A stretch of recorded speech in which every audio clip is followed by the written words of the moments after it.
Hello, welcome back. Let's this time have a look at the guitars in this particular track. It looks like quite a number of channels. Yeah, it's sort of 10 or so, quite a few stereos. There's some buses for effects, delays, and reverbs. Most of the guitar processing, as I've said, was done at source, so the amp tones were carrying a lot of Mark's bespoke pedal setup. There is some additional processing I've done before it gets to this stage in the mix, where I've run it through my Revox tape machine in order to add a little of some reel-to-reel tape saturation. I've A/B'd this against a lot of tape saturation plugins, and I'm a big fan of those plugins in a lot of instances, but I've not found one that does guitars in the same way. So I still maintain that unit. It's expensive to run.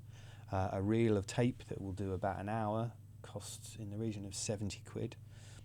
So it's not something I can do all the time. I do it for my for as many of the guitar projects as I deem it necessary that need that sort of extra additional saturation.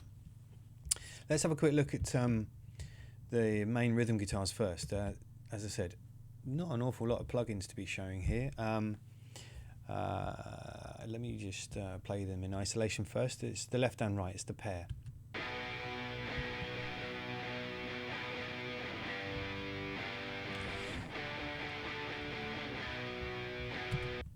There's some plate reverb going on there. There is it's quite a sort of, as you can hear, it's an octaved tone. It's played quite high up the neck, and it is octaved down, so there's a low octave added. There is a little processing on the master bus, on the guitar bus. I'll come to that in a moment. But there is this one trick that I am adding to the guitars, which is a favourite of mine. It's a Joe Barresi trick. It's a parallel distortion trick, and he does this all in hardware with real pedals on his SSL when he mixes. He's famous for mixing and working with Queens of the Stone Age and Tool and bands like that. So he's evil Joe Barresi.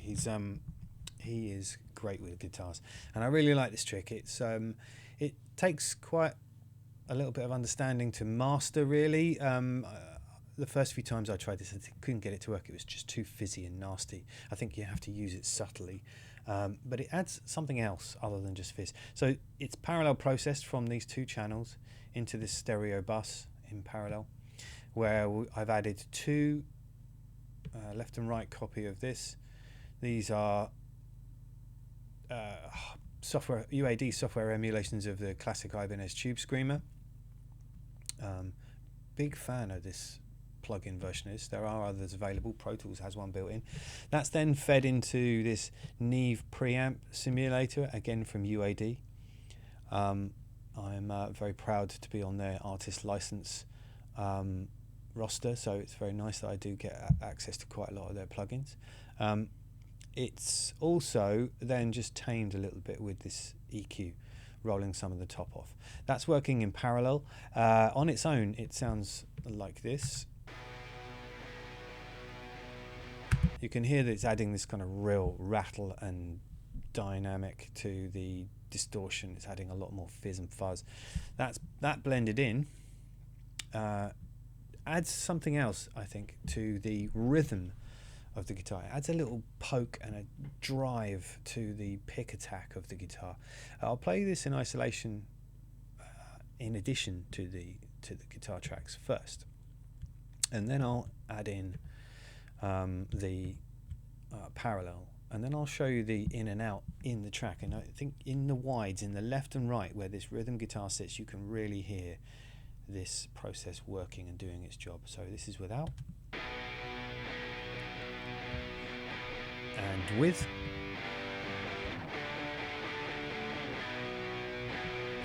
It adds a real kind of excitement to the swipes and the fret noise and all that kind of excitement that just dare I use the word lairiness? It adds a certain lairiness to the guitars, and I think, and certainly some rhythm back into the, some energy back into the strikes, which can go wandering when you've got high levels of distortion in a guitar in the mix. So if I put this back into the mix, take this out first.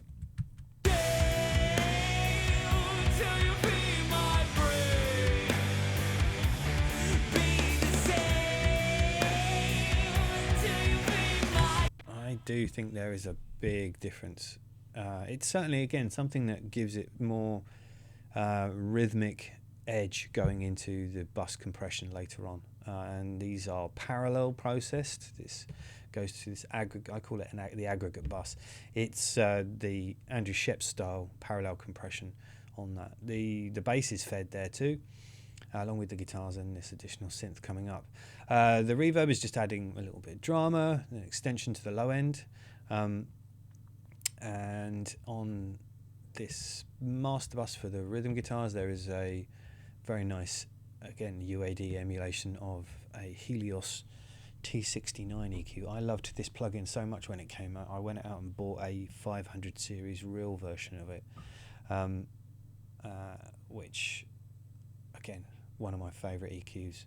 It's from an old Helios console that the Rolling Stones famously used at Olympic. There's some other delay plugins here. Let's move over to the additional guitars. The main rhythms were recorded through a whammy pedal, and on take day I decided that rather than just to fatten the chorus out, we should do an additional take with just the high information, so the octave up. So this has natural guitars with the octave down, and this is just the octave up. And this is just down the center, so it adds this sound into it. Just to add some additional chorusing and size, if I bring the other guitars back in, you can hear what it adds.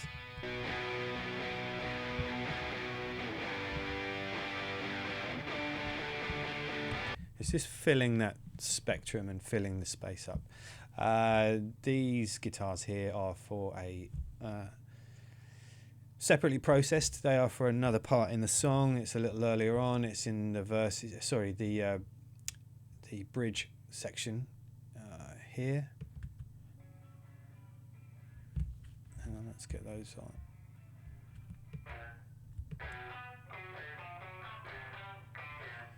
The room pairing is again the whole room. The wide AKG pairing from the drums. So when the guitar room was recorded, I've used the same miking, and again it ties it to the recording, ties the sonic fingerprint to the bass and the drums.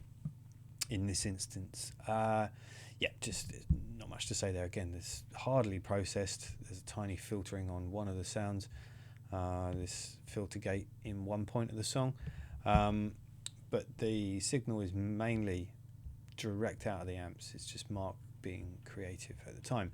I just felt, though, that the guitars, in general, lacked a bit of low frequency sustain because it's played so high up. The octave isn't quite adding enough, and my processing has probably exaggerated the distortions and the high mids.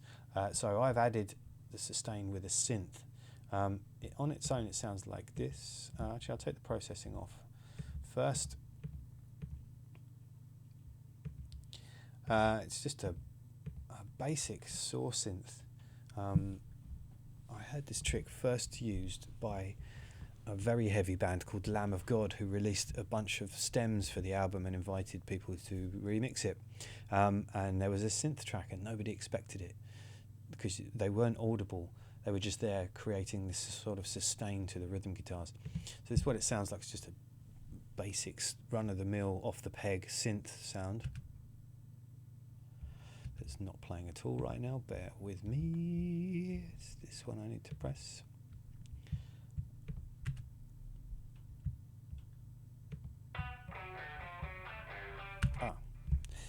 It's not playing because I'm not on the right point in the loop again. Excuse me, one moment. Let me move that to a chorus where these synths live. And there they are. So it started life as this sort of Larry saw synth sort of sound. I've added a little more distortion from a nicer distortion plugin. That boosts it in considerable volume. That is then sidechained using this track spacer plugin to the snare. So this is so that, I mean, the attack and release times on this are kind of quite quick. There's a little more sustain than I normally put on these sort of side chains for this sort of job. And this is just so that I think I can show you this, that the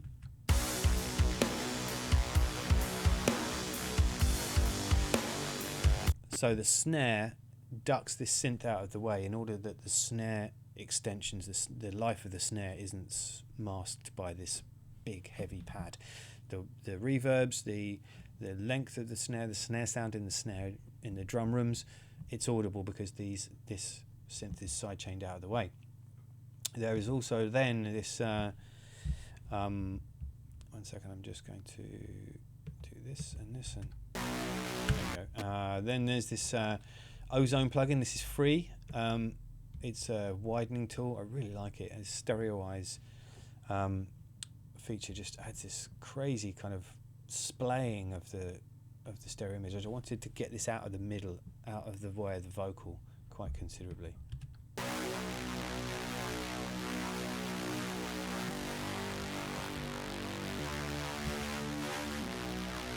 It's quite granular in tone, and then I've added some saturation.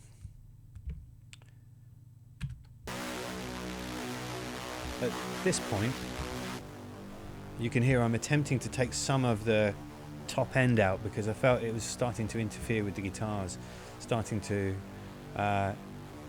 really mask off the guitar information, the guitar detail that's much more important, whether you like this sound or not. As my job as a producer is not to overpower the real, the players in the band. That's not what this job's about.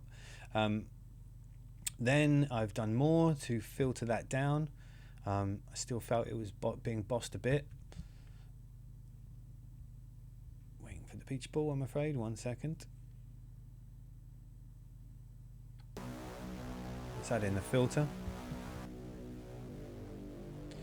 Giving it a more nasal tone. This is this, I think, Filter Jam is a nice filter. Just really crazy shapes that you can get with this filter plug. That's also then being leveled out with this Waves plug called MV2. It kind of parallel processes as well as regular compresses simultaneously, so you can low level compress, so boost the lows and cut the highs. So I'm really evening this out. It's like a very extreme kind of limiting system. That's just really leveling that signal out so that it doesn't really move within a kind of half dB kind of field, so the changing notes don't change it. That is sidechained again, in this instance, to the guitars. So if I were to do this, you can see that the guitars take back some of that prominent high-mid energy that they need. They just dig it out of this signal. This track spacer plugin is so versatile and so useful. It starts to sound a bit nasty used in extremes, but yeah, let me put this back into the mix. And you can hear what this adds to the whole overall thing. It's a low level sustain for the guitar sound in the wides. Let's do a guitars and synths on their own. So without it, there was just this little space in the low mids that in the left and right that I didn't want to bend the guitars to fill. So by adding this sustained, consistent, square wave energy, it just filled that space nicely in the mix. I think what I do is just talk about quickly the Andrew Shep style parallel processing I've got going on all of the instrumentation here whilst we're here, rather than doing a separate one for this. It is a standard. It was initially on the first version of this a standard parallel processing. My new rig, which I'm having to rebuild this mix in to demonstrate to you, since completing this mix has changed, and I have to feed the vocal in a different way. I won't even try to attempt what I'm doing with that. But this was just a setup that I tried for a while. I felt that overall, in a lot of other mixes that I did with this particular processor on doing the Sheps Parallel, this multi-band version, I felt there was too much additional phase added with all of these crossovers. As I've mentioned before with the Saturn plugin, any crossover, in order to achieve the separation between these bands, adds a phase shift, and when in parallel it was creating this odd phase. I felt in this mix it added to the overall feel and created this much nicer general sort of synthy sort of sound. The phasing worked for me in this. I liked it in this. I've abandoned this as a technique since I have just a regular compressor with a sidechain feature on it now. Just so that's listening to all the instrumentation, and you can see that it's focused much more on compressing the low mids, and the highs are a little bit more natural.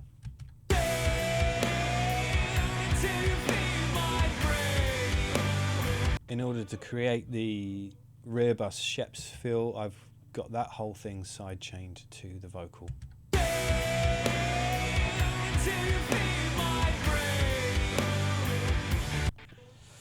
There you go.